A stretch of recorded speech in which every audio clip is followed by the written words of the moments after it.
So meron tayong gagawin dito, isang ano lang, motor ng electric fan. So ang size pala nito mga coinding ay 14 mm. So ito mga coinding ay dinala sa atin ng customer, pero yung kanyang mga housing nito, yung katawan nito ay nandun sa kanya. So motor ang dinala niya, pinutol niya dito. Tapos ngayon, ang sabi niya mga coinding dito ay wala na raw itong number 1, sabi ng ating customer.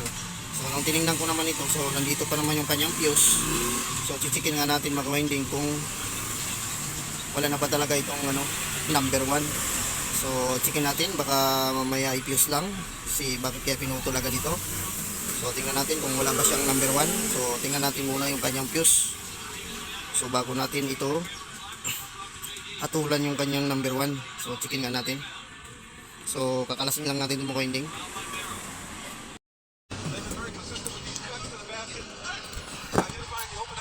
Sino na lamang? Cubs. Ha? Cleveland Cavaliers. Cleveland?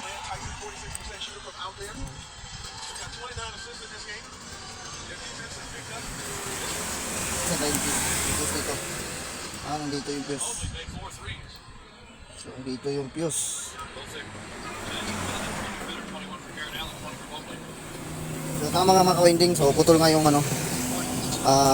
itong linya ng linya ng kapasitor. So connected kasi ito sa number 1. Ayan tama nga yung sabi ng ating customer. So hindi nga tayo nagkamali ng hindi nagkamali ng hula ng ating customer.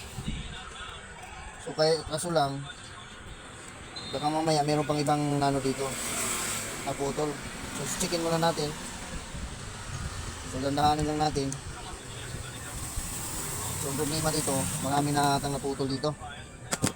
Nako, yun ang problema. Hanapin natin yung mga winding, yung karugtong nitong capacitor.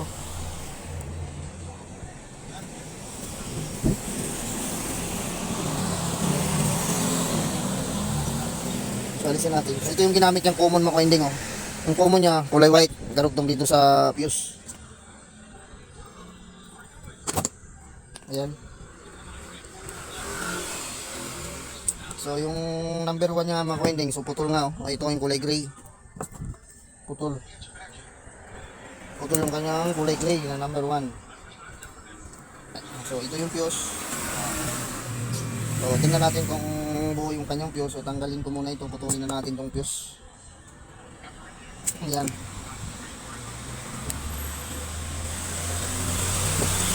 So ito yung fuse niya mga winding, dito sa loob.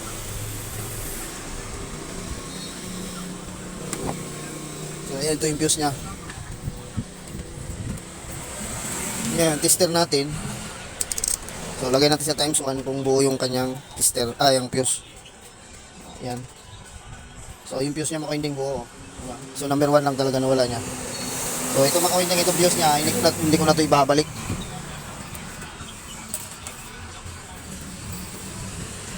So ngayon, naputol itong number 1 at saka yung pinagtungan ng capacitor. So pati dito sa kanyang capacitor, wala na rin. So kung baka makawinding ay hanapin na natin putol, i-rewiring na lang natin lahat to. So hanapin natin yung mga pinagputulan nito. So ilahin natin to.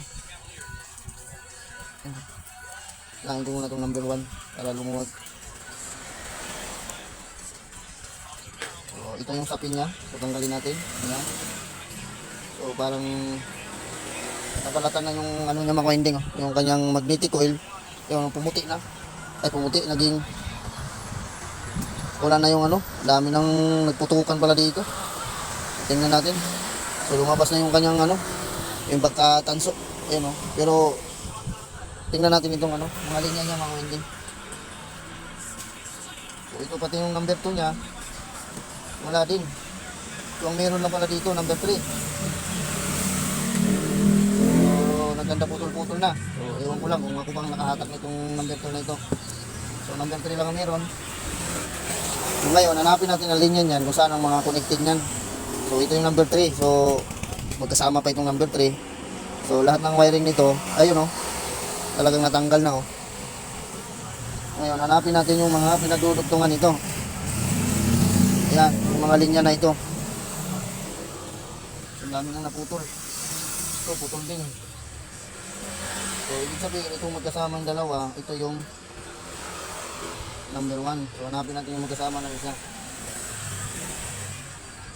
Kasi itong isang linya makawinding, isang linya niya dito, parang umitim na yung gilid. Ayan o. Nag-short na ito. Kaya wala na lahat. So, itong hanapin natin yung kapartner nitong isa. Yung number 2 at saka number 1. Kailangan mo, yun ang una natin mahanap, yung number 1 at saka number 2. Yun ang hanapin natin dahil ito namin ng ano, tingnan nyo, lapit natin kamera. Ayan o. Ang dami ng ano, putol-putol, mga lumabas na yung coated ng ating windings. So, kailangan paano natin yan.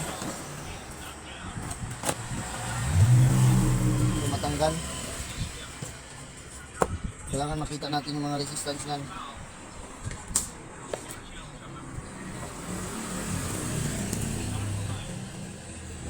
Yan. Pero matanggal yung ating tali. Pero natanggal na. So, naputol na rin to. So, nawala na yung mga dugtungan. So, dito tayo sa puno. Dito sa kabila. So,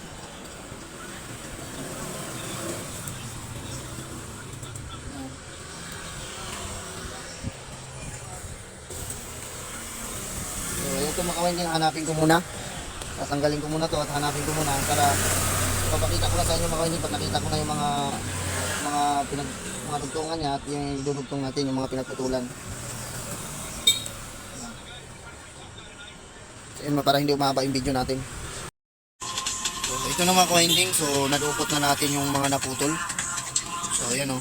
So, dinukot ko yun dito sa ilalim mga winding. Ayan o. So, ngayon, dinuktungan ko na ng magnetic. So, ayan o. Tapos, ito. So, lagyan pa natin itong mga maiiksi na. So, ito yung ano, number 3 niyan. Permis lang ito mga winding. So, nawala dito number 2 at saka number 1. Tapos, yung kanyang common tsaka line capacitor, yun ang mga nagtanda putol-putol na. So ito mga winding ay binungga ko siya dito tapos nilagyan ko na ng ano yan, Q-Tix para hindi sila mag-spark dyan. So tapos binilagyan ko ng spaghetti tube. So ngayon ay dudugtungan ko lang itong iba tapos itali na natin itong mga winding. So ito na mga winding, mga naidugtungan natin yung lahat ng wiring na mga naputol. So ito, nailagay na natin yung kanyang ano, nalagyan na natin yung magnetic coil. So ito yung tigdadalawa mga winding na magkasama, yung tigdadalawa, yan yung sa speed. So ito yung sa speed, ito yung tigdadalawa na ito sa speed. So itong natitira, natig-isa, so yan yung line capacitor, ito line capacitor at saka common. So yan yung natitira natin. So ngayon mga winding ay wiring na natin. So bago natin to i-wiring mga winding ay tester muna natin. Baka mamaya ay pag hindi natin tinister na wiring na natin ay hindi pa pala ano, baka may naputol dyan. So magbabaklas naman tayo, sayang yung ating wiring. So ayan mga winding, so naka times 10 tayo. So nakasit na tayo sa times 10. So ito yung common niya mga winding, itong nasa kanan ko. So yan yung ito maging common natin, common line. Tapos ito yung line capacitor. So ayan yung isa. Naka-continuity lang pala ako. Ayan. So, naka-times 10 tayo. So, meron tayong napalo na 110 kilo ohms. Ayan. So, common to line capacitor. So, sa madaling salita ay capacitor at common. So, ayan. 110. So, ngayon, steady lang natin itong common. Tapos, tester natin itong yung kanyang, ito yung ano niyan, yung itong number, ito ang naging number 1 niyan. So meron tayong na reading na 55 kilo ohms, yan 55. Tapos itong number 2 niya, so meron tayo nakuhang ano, ilan to, 55 mga ano to, 58, ayan 58 kilo ohms. Tapos yung number 3 natin, itong huling-huli, so 55 So mali pala. Ulitin nga natin. Number 1 ay 60. Mali pala yung basa ko. Itong number 1, 60. Tapos yung number 2, 58. Tapos number 3, itong huli, dapat mas mababa. Ayan, 55. So ang reading niya makawinding sa kanyang sa speed. Sa number 1 ay 60 kilo ohms. Yung number 2, 58. Tapos yung number 3 natin, 55. So yun yung kanyang reading. So ngayon, iwawiring na natin itong makawinding. So tingnan natin sa kanyang digital para malaman yung makawinding. So dapat yung ang makuha nating number 1 dyan sa 60, dapat mga kulang-kulang 700 or 600 plus. Tapos yung number 2, 600 to 500 plus. Tapos yung number 3 niya dapat 500 to 600 plus din. So yung number 1 natin dapat 700 plus or 600 plus. So ito yung ating digital. So para makita nyo ng actual. So yan. So isa na yung common natin. So ito yung common. Dapat yung line capacitor natin makawinding, di ba 110 nakalagay siya kanina, 110 common to line capacitor, 110 sa analog. So dapat magre-reading niya ng 1,100 plus or mga 1,100. Ayan. Yung kanyang common at saka line capacitor. So tingnan natin. So ayan kulang-kulang siya ng 1,069. Yung kanyang reading. Tapos yung number 1 natin, sabi natin kanina, 700 to 600 plus. So ayan 600 yung kanyang reading, 619. Tama ba yung nakuha ko? Baka mali. Baka pang number 2 yan. So ito yung number 1 natin makawinding. So mali yung nakuha ko, number 2 yung nakuha ko. Ayan 676. So yan yung number 1. Yung number 2 niya ay 619. Tapos yung number 3, dapat mga 500 plus to.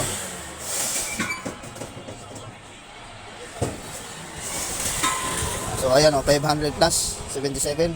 So itong mga makawinding ay i-wiring na natin ngayon. Kasi ang nawala lang dito sa kanya makawinding ay number 1 at saka number 2. Tapos putol pa yung line, ang kanyang line capacitor kanina. Kasi itong nag-iisang line capacitor makawinding ay connected dito sa number 1. Connected yan dito sa number 1 yung line capacitor niyan. Pag naputol yung line capacitor at saka line number 1, so hindi gagana yung number 1 yan. So magkakaroon lang yan yung number 2 at saka number 3. So kung hindi, minsan nga number natitira dyan, number 3 lang. So ito makawinding ay pagsamahin natin itong common, ito line capacitor common. So yan. So dito yan makawinding dito, isa dito sa kanan ko. So pilipit lang natin to. Ayan.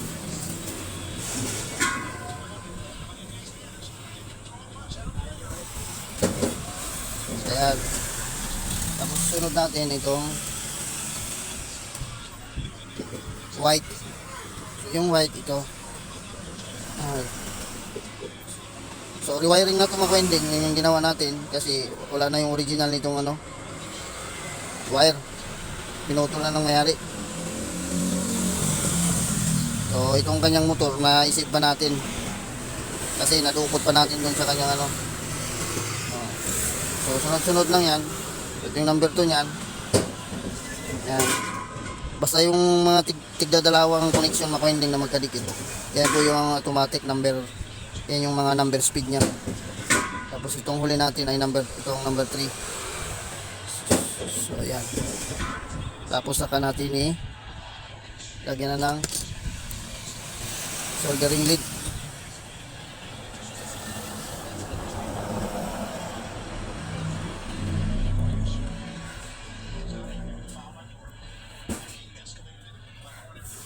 Ayan, tapos itong natitira sa kaliwa. So ito yung sa kapasitor, gadugtong nito. So hatiin lang natin to sa gitna. Pag pag naayos na natin yung wire, so puputulin lang natin mamaya yan. So i-wiring na natin to. Ayan.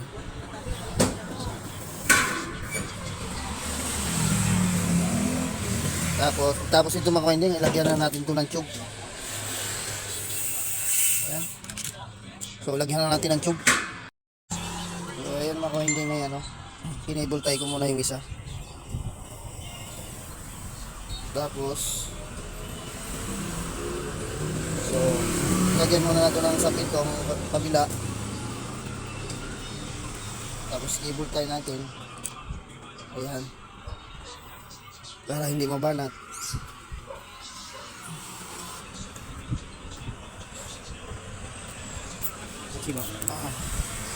Ayan, cable na. Tapos dito tayo sa kabila mga winding. So ito mga winding, wala na itong fuse ha. Tinanggal ko na yung fuse nito. So dito yung fuse na, hindi ko na ibabalik. Nasaan ba yun? So, buo naman to, so hindi ko na ibabalik yan. So, cable tayo na natin to.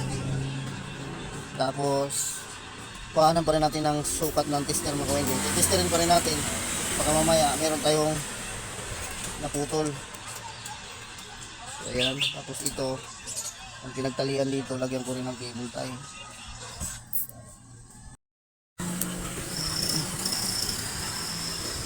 So, putulin na natin ito mga winding. Yung ayan. Itong cable tie na ilagay natin. Ayan.